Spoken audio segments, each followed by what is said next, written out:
కేసీఆర్ గారిని ఆనాడు ఉద్యమం తీవ్రంగా నడుస్తున్న సమయంలో ప్రజల యొక్క సెంటిమెంట్ని అడుగడుగున వాడుకున్నట్టు రోజుల్లో తెలంగాణ కోసం దీక్ష చేస్తున్నట్టుగా దీక్ష మొదలుపెట్టి ఆసుపత్రిలో చేరి నిమ్స్లో 3/12/2009లో చేరి 11/12/2009లో డిశ్చార్జ్ అయినారు. ఇలా వాళ్ళు గొప్పగా చెప్పుకొని దీక్షా దివస్ పేరిట మళ్ళీ కొంత సెంటిమెంట్ని రాజేసే ప్రయత్నం చేస్తున్న తరుణంలో నేను ముందుకు రావడం జరిగింది. కాదా అదర్వైజ్ ఇది ఎప్పుడు 2009లో ముగిసిన అధ్యాయం, దాని గురించి మాట్లాడాల్సిన అవసరం లేదు. ఆనాడు ఏ రకంగా దీక్ష జరిగింది, ఆనాడు కూడా మా ఉత్తమ్ కుమార్ రెడ్డి గారు, రేవంత్ రెడ్డి గారు ఆధారంతో బయటపెట్టినా ప్రజలు నమ్మలేదు. ఎందుకంటే ఆ దీక్ష చేసిన సమయం అటువంటిది, బాగా సెంటిమెంట్ ఉరుతున్న సమయం. కేసీఆర్ గారు దీక్ష చేశారు, పులి నోట్లో తల పెట్టారు కాబట్టి తెలంగాణ వచ్చిందట. కేసీఆర్ గారు చేసిన దీక్ష అదొక నాటకం. దీక్ష వల్ల తెలంగాణ రాలే, తెలంగాణ సోనియా గాంధీ వల్ల వచ్చింది. దీక్ష 3 నుంచి 11 8 రోజుల్లో దీక్ష విరమణ చేశారు, పలాయనం చిత్తగించారు. అప్పుడు ఉస్మానియా యూనివర్సిటీ మొదలుకొని అన్ని యూనివర్సిటీల విద్యార్థులు, యువకులు, అందులోనూ దళిత బిడ్డలు, బీసీ, ఎస్సీ, ఎస్టీ బిడ్డలు ఉద్యమాన్ని చేపట్టిన సందర్భం. ఈ బిడ్డల యొక్క ఉద్యమాన్ని చూసి చలించి సోనియా గాంధీ గారు తెలంగాణ ఇచ్చినారు. మరి దీంట్లో కేసీఆర్ గారి పాత్ర ఏంటో, బీఆర్ఎస్ నాయకుల పాత్ర ఏంటో తెలుసుకోవాలి. దీక్ష చేసినటువంటి తీరు మీకు ఇవాళ ఎన్ని రోజుల తర్వాత మీ ముందుకు వచ్చి నేను వాస్తవాలు చెప్పాల్సి వస్తుంది. దీక్ష నిజమైన దీక్ష కాదు, రకరకాల ఫ్లూయిడ్స్ తీసుకొని ఆ కాస్త 8 రోజులు ఫ్లూయిడ్స్ మీద దీక్ష చేసినారు. మీకు అన్నీ కూడా డాక్టర్స్ ఇచ్చినటువంటి రిపోర్ట్స్, ఏమేమి ఫ్లూయిడ్స్ వాడారు, ఏ రకమైన విటమిన్స్ వాడారు, ఏ రకంగా దీక్ష నడిచింది, అది అసలు దీక్షనేనా, గతంలో పొట్టి శ్రీరాములు చేసినట్టు దీక్షకి దీనికి ఏమైనా పోలికుందా, పొంతనం ఉందా, అసలు ఈ దీక్ష వల్ల తెలంగాణకు జరిగింది ఏమిటి, ఒరిగింది ఏమిటి, ఇవన్నీ కూడా దీంట్లో మీకు డాక్టర్స్ ఇచ్చిన రిపోర్ట్ మీ అందరికీ ఇవ్వడం జరుగుద్ది. ఐరోమ్ షర్మిల గారు 16 ఏళ్ళు ఫ్లూయిడ్స్ తీసుకొని దీక్ష చేశారు. ఇది దీక్షలంటే నిజమైన దీక్ష, ప్రాణాలకు సైతం లెక్క చేయకుండా దీక్ష చేసిన తీరు. 16 సంవత్సరాలు ఐరోమ్ షర్మిల గారు, ప్రపంచ రికార్డ్ ఇది. మీరు దీక్షలు నిజమైన దీక్ష, దేశభక్తి కోసం దీక్ష చేసినట్టుగా చేసి ఆ దీక్షను మధ్యనే విరమిస్తే క్రోధోక్తులైనటువంటి విద్యార్థి లోకం, యువకులు, దళిత బీసీ బిడ్డలు త్యాగాలు చేసి ప్రాణార్పణ చేస్తే తెలంగాణ వచ్చింది. ఆయన స్టేట్మెంట్, చివరి వరకు వదలము, 4 లక్షల మంది చచ్చినా తెలంగాణ పోరు ఆగదు. ఎవరు చచ్చిండ్రు? కేసీఆర్. ఏ బిడ్డలు చచ్చిండ్రు? కేసీఆర్ కుటుంబంలో కానీ, చుట్టూ పరిసర దూర బంధువుల్లో కానీ ఎవరన్నా చనిపోయినరా? చచ్చింది మళ్ళీ బడుగులే కదా. చచ్చిపోయింది ఎవరు? దళితులు, బీసీలు, ఎస్టీలు, ఎస్సీలు. వాళ్ళ త్యాగం వల్ల కదా తెలంగాణ ఆవిర్భవించింది. ఫ్లూయిడ్స్ వాడుకొని 8 రోజులు కూడా దీక్ష లేదని పరిస్థితి. 16 ఏళ్ళు అయం శర్మల చేస్తే 8 రోజులకి దీక్ష విరమించడం కాకుండా విద్యార్థులు తెచ్చగొట్టి ఎంతమంది ప్రాణాలు బలిగొన్నారు, ఆనాడు జరిగినటువంటి ఆత్మహత్యల పరిస్థితి ఏంది, లోతుగా వాటి మీద అధ్యయనం చేస్తే అసలు వాస్తవాలు బయటకు వస్తే మీ పరిస్థితి ఏంటి, ఏ రకంగా ఉద్యమాన్ని దిగజారి వాడుకున్నారు. వాడుకోవడమే కాకుండా ఆ దళిత బిడ్డలు, గిరిజనుల బిడ్డలు, బీసీ బిడ్డలు ప్రాణార్పణం చేస్తే వచ్చిన తెలంగాణని 10 ఏళ్ళుగా మీరు దోచుకున్న తీరు ప్రజలు మర్చిపోలే. తండ్రి ఒక దిక్కు, కొడుకు ఒక దిక్కు, మేనలుడు ఒక దిక్కు, సడ్డకుని కొడుకు ఒక దిక్కు, బిడ్డ ఒక దిక్కు, చుట్టాలు ఒక దిక్కు, తాబేదారులుగా ఉన్నటువంటి ఆనాడు మంత్రులు, ఎమ్మెల్యే ఒక దిక్కు, ఏ రకంగా తెలంగాణ ఎన్ని రకాలుగా దోచుకున్నారో తెలంగాణ ప్రజలు మర్చిపోలే. ఇంత తెలంగాణ దోపిడీ గురి చేసి 7.5 లక్షల అప్పు చేసి పలాయనం చిత్తగించేలా ఫామ్ హౌస్కి పరిమితమైతే మళ్ళేదో దీక్షల పేరిట ₹1,00,00,000 ఖర్చు పెట్టి ఉనికిని చాటుకునే ప్రయత్నమే చేస్తూ ఉన్నారో తెలంగాణ ప్రజలు తిరస్కరిస్తారు. గుర్తుపెట్టుకోండి. 2003 అసెంబ్లీ ఎన్నికలు ఏ రకంగా తిరస్కరించినారో, పార్లమెంట్ ఎన్నికలు ఏ రకంగా 0 సీట్లు ఇచ్చినారో, మొన్న జూబ్లీ హిల్స్ ఎలక్షన్లో ఏ రకంగా బుద్ధి చెప్పినారో అదే గతి కంటిన్యూ అవుతుంది. నేను రిపోర్ట్లన్నీ కూడా కేటీఆర్ కూడా పంపిస్తా ఉన్నా, చదువుకోండి. మీరు ఈ దీక్షలు చేసిన తీరు తెన్నులు, డాక్టర్స్ ఇచ్చిన రిపోర్ట్లు ఇవన్నీ కూడా మీకు కూడా పంపిస్తాం, చదువుకోండి. ఇంకా ఈ దీక్షా దివస్లు ప్రజల్ని మభ్యపెట్టే కార్యక్రమాలు మానుకోండి. మీకు మన చిత్తశుద్ధి ఉండి నిజంగా చేయదలుచుకుంటే సోనియా గాంధీ గారు ఫోటో పెట్టుకొని ఈ వారం రోజులు పాలాభిషేకాలు చేయండి. ప్రాణ అర్పించినటువంటి త్యాగదనులకి నివాళులు అర్పించండి. మీరు జయజయలు కొట్టాల్సింది కేసీఆర్ దీక్ష కాదు. దళిత బిడ్డలు అంటించుకోవడానికి నిప్పు దొరుకుతుంది, కిరోసిన్ దొరుకుతుంది, కానీ కిరోసిన్ పోసుకున్న హరీష్ రావుకు మాత్రం అగ్గిపెట్ట దొరకదు. అన్నట్టు నమ్మిరు ప్రజలు. ఎవరు బలిదానం ఇస్తే ఎవరు అనుభవించారు, ఎవరు తెలంగాణ ఇస్తే ఎవరు అధికారంలోకి వచ్చారు. సోనియా గాంధీ గారు లేకుంటే తెలంగాణ ఆవిర్భావం అయ్యేదే కాదనే మాట కేసీఆర్ గారు సాక్షాత్ చెప్పారు. ఆ తర్వాత అదే సోనియా గాంధీ గారిని ఇష్టం వచ్చినట్టు మాట్లాడినారు. సోనియా గాంధీ గారి యొక్క దయ లేకుంటే తెలంగాణ వచ్చేది కాదు, కేసీఆర్ ముఖ్యమంత్రి అయ్యేవారు కాదు, కుటుంబ సభ్యులంతా అధికారం వచ్చేది కాదు, ఈ రకంగా దోచుకునే అవకాశం మీకు వచ్చేది కాదు. వేల కోట్ల రూపాయలు దోచుకొని తెలంగాణని అప్పుల పాలు చేశారు కాబట్టి మిమ్మల్ని ఇంటికి పంపినారు. 2023లో ప్రజాదరణ కలిగినటువంటి నాయకుడు రేవంత్ రెడ్డి గారు సారథ్యంలో జరిగిన ఎన్నికల్లో బట్టి విక్రమార్క గారు, ఉత్తమ్ కుమార్ లాంటి వారు, దామోదర నరసింహ లాంటి వారు, జానారెడ్డి వంటి వారు, హనుమంతరావు లాంటి వారు, చాలామంది సీనియర్లు ఆనాడు సోనియా గాంధీ, ఖర్గే, రాహుల్ గాంధీ గారు చెప్పిన మాటలు విశ్వసించి మాది అధికారం తీసుకొచ్చినారు. 2 ఏళ్లుగా ప్రజాపాలన సాగుతూ ఉంది. నేను తెలంగాణ ప్రజలకు మీ ద్వారా విజ్ఞప్తి చేస్తూ ఉన్నాను. పులి నోటు తలకాయ పెట్టింది, ఆ పులి నోటు తలకాయ పెడితే తెలంగాణ వచ్చింది, ఇలాంటి బూటకపు మాటలు నమ్మే స్థితిలో తెలంగాణ ప్రజలు లేరు. తెలంగాణ ప్రజలకు స్పష్టంగా తెలుసు. ఉద్యమం చేసింది విద్యార్థులు, యువకులు, నిరుద్యోగులు. వాళ్ళకి ఏం చేశారు మీరు 10 ఏళ్ళుగా? అంతమంది నిరుద్యోగులు ప్రాణాలు అర్పించి తెలంగాణ తెస్తే ఏ నిరుద్యోగికి మీరు ఉద్యోగాలు ఇచ్చారు? మీ ఇంటి నుండి ఉద్యోగాలు పెట్టుకున్నారు. చనిపోయిన కుటుంబాలకు ఏమి ఇచ్చారు మీరు? వాళ్ళ శవాల మీద నడిచి మీరు అధికారంలోకి వస్తే వాళ్ళకి ఏమి ఇచ్చారు? సోనియా గాంధీ గారు తెగించి అందరినీ కాదని తెలంగాణ ఇస్తే ఒక్కరోజున స్తుతించినారా? ఒక్కరోజున ధన్యవాదాలు తెలిపినారా?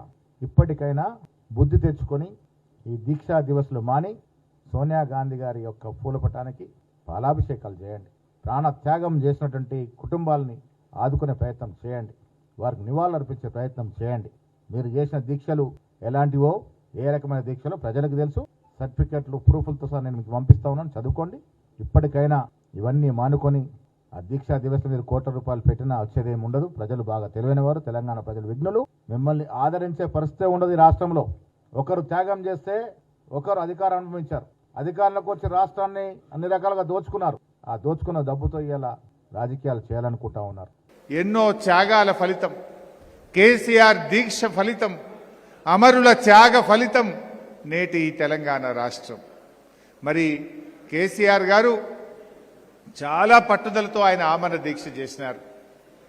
నిమ్స్లో ఆయన ఆమరణ దీక్ష చేస్తూ ఉంటే ఒకసారి దాదాపు 8 రోజులు 9 రోజులు అయింది. మనిషి బాగా క్షీణించిపోయాడు. బీపీ, షుగర్ ఫ్లక్చువేషన్ అవుతా ఉంది, బీపీ బాగా ఫ్లక్చువేట్ అవుతా ఉంది.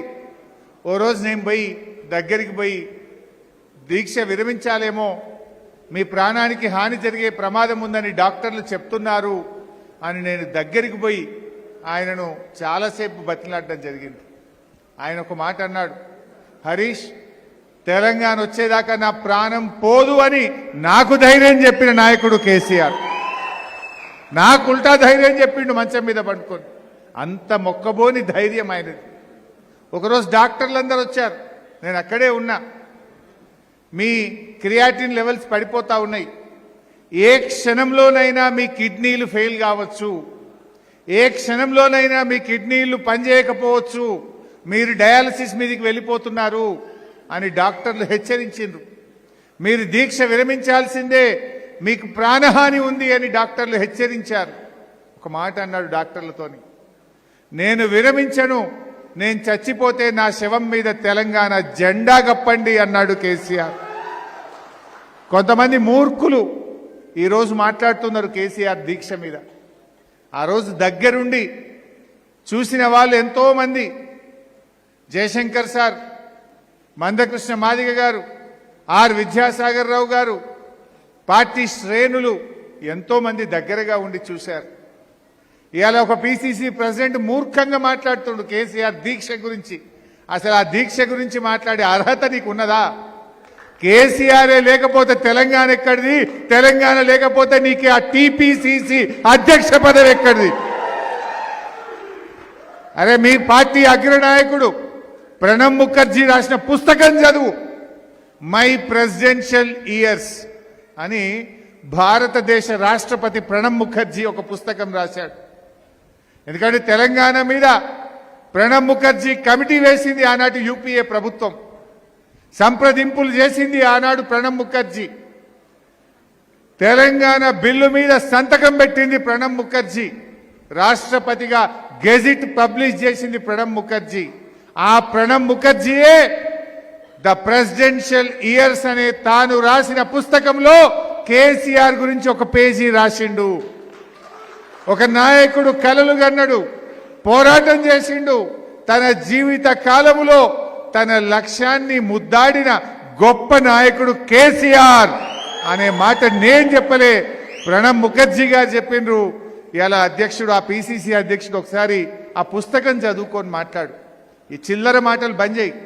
కేసీఆర్ దీక్ష లేకపోతే డిసెంబర్ 9 నాడు చిదంబరం ప్రకటన చేస్తుండేనా? డిసెంబర్ 9 ప్రకటన కేసీఆర్ దీక్ష ఫలితం.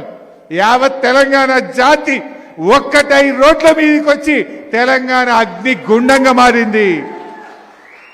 గజగజలాడిపోయి ఐబీ రిపోర్ట్లతో ఆనాటి కేంద్ర ప్రభుత్వం దిగొచ్చి తెలంగాణ ఇచ్చింది తప్ప ప్రేమతో నియ్యలే. ప్రేమతో ఇచ్చిందా? కేసీఆర్ దీక్ష లేకపోతే తెలంగాణ ప్రకటన వచ్చునా? ఇలా దీక్షలు మన వంతు, కక్షలు కాంగ్రెస్ వంతు. దీక్షలు చేసింది బీఆర్ఎస్ నాయకులు.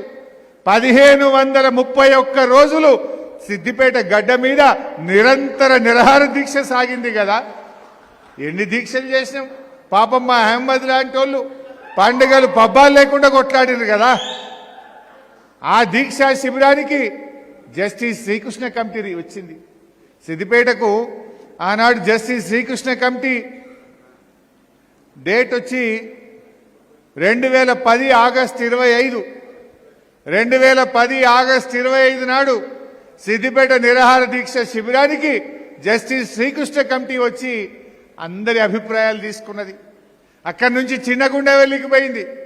చిన్నగుండెవెల్లిలో మా శంకరక్క, మా చాలా మంది నాయకులు అద్భుతంగా ఎందుకు తెలంగాణ కావాలో బల్ల గుద్ది ఆనాడు జస్టిస్ శ్రీకృష్ణ కమిటీకి చెప్పిండ్రు మా చిన్నగుండెవెల్లి ప్రజలు.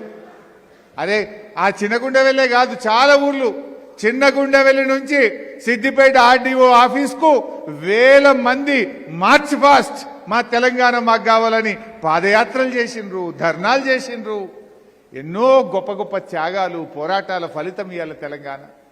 దీక్షలు మన వంతు, ఇవాళ కుట్రలు కాంగ్రెస్ వంతు, కక్షలు.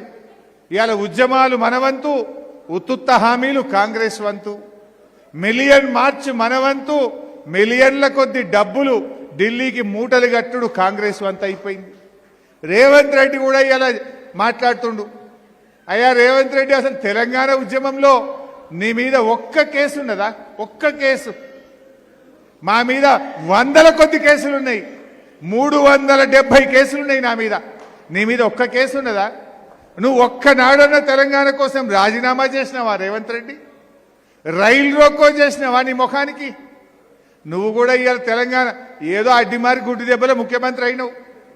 నువ్వు కూడా మాట్లాడతావు తెలంగాణ గురించి. ఆనాడు తెలంగాణ ఉద్యమకారుల మీద ఇదే కరీంనగర్కు పోతూ తుపాకీ పట్టుకొని బయలుదేరిన రైఫిల్ రెడ్డివి నువ్వు. తెలంగాణ ఉద్యమ చరిత్ర రాస్తే కేసీఆర్ త్యాగాల గురించి రాస్తారు, రేవంత్ రెడ్డి ద్రోహం గురించి రాయాల్సి వస్తుంది. నీదొక బ్లాక్ పేజ్. తెలంగాణ ఉద్యమ ద్రోహివి నువ్వు. మేమందరం రాజీనామాలు చేస్తే జిరాక్స్ కాగితాలు ఇచ్చి ముఖం చాటు వేసిన ద్రోహి రేవంత్ రెడ్డి. ఇవాళ ఆయనకు, ఇవాళ తెలంగాణ ఉద్యమంకు ద్రోహం చేసిన ఆయన కోదండరామరెడ్డికి ముద్దయిపోయిండు. ఉద్యమాలు చేసిన మేము చేదైపోయినాం. ఉద్యమ ద్రోహి రేవంత్ రెడ్డి కోదండరాంకు ముద్దయిపోయిండు. ఏనడన్నా ఉద్యమం చేస్తేవా, జై తెలంగాణ అంటివా, అమరుల పాడెమోస్తీవా, రాజీనామా చేస్తేవా? ఏనాడు నువ్వు ఉద్యమంలో పాల్గొన్నావు? ఇలా ఇంకా బాధ కలుగుతా ఉంది నాకు నిజంగా. ఢిల్లీలో కేసీఆర్ గారేమో తెలంగాణ సాధించిండు. తెలంగాణ సాధించడమే కాదు, తెలంగాణ ఉద్యమం ఎందుకోసం జరిగింది? జయశంకర్ సార్ చెప్పేవాడు, నీళ్లు, నిధులు, నియామకాలు. తెలంగాణ పోరాటమే నీళ్ల కోసం, నిధుల కోసం, నియామకాల కోసం. ఆనాడు కేసీఆర్ తెలంగాణ సాధించిండు. సాధించడమే కాదు, నియామకాల్లో పక్కా 95% ఉద్యోగాలు తెలంగాణ బిడ్డలకే దక్కేటట్టు రాష్ట్రపతి ఉత్తర్వులను సవరింపజేసిండు కేసీఆర్. మన నిధులు మనకే దక్కేటట్టు చేసి తెలంగాణ పర్ క్యాపిటా ఇన్కమ్లో దేశంలో నంబర్ 1, జిఎస్డిపి గ్రోత్ రేట్లో తెలంగాణ నంబర్ 1గా నిలిపిండు కేసీఆర్.